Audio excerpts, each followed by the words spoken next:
রাজনীতি বাংলাদেশে বর্তমানে চলছে। এখন অনেক ইসলামিক দল কিন্তু বাংলাদেশ জাতীয়তাবাদী দলকেও আওয়ামী লীগকে যে টেক দিত, যে ধর্ম ব্যবসায়ী, এটা এখন বিএনপিকেও দিয়ে দিচ্ছে। আমি বিভিন্ন মাদ্রাসার মুহতামিম এবং প্রধান শিক্ষকদের সাথে আমি এবার কমিটি আনার পরে যোগাযোগ করতেছি এবং ওরা বলে যে এই সম্মেলনে বিভিন্ন প্রোগ্রামে গেলে আলেমুলামারা একটু সামনের সারিতে আসতে চায়।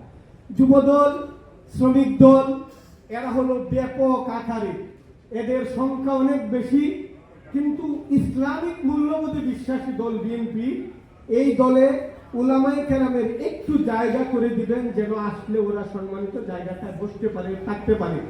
তাহলে ওই সমস্ত ইসলামিক শাসনতন্ত্র জামাতি ইসলাম যে কাজটা বর্তমানে করতেছে, এই কাজের একটা প্রতিপক্ষ শক্তি হিসাবে আলেমুলামাদেরকে এদের কাউন্টার দেওয়ার জন্য সামনের সারিটা আপনাদের মনে হয় নিয়ে আসা উচিত।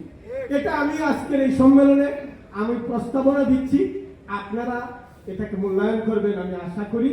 এবং এর এই ধারাবাহিক আলোকে যেখানে সম্মেলনের স্থান যেটা ইতিমধ্যে ঘোষণা করছেন, এই স্থানে একটা ভালো জায়গা দিবেন যতক্ষণ সম্মেলন চলে, যেন আমরা 2 থেকে 300 আলেমুলামা একসাথে বসে, যদি ভারপ্রাপ্ত চেয়ারম্যান দিন তাকে কিংবা যিনি প্রধান অতিথি তাকে, তার দৃষ্টিতে পড়ে যেন শরীফুল আলমের নেতৃত্বে কিশোরগঞ্জের উলামায়ে কেরাম ঐক্যবদ্ধ।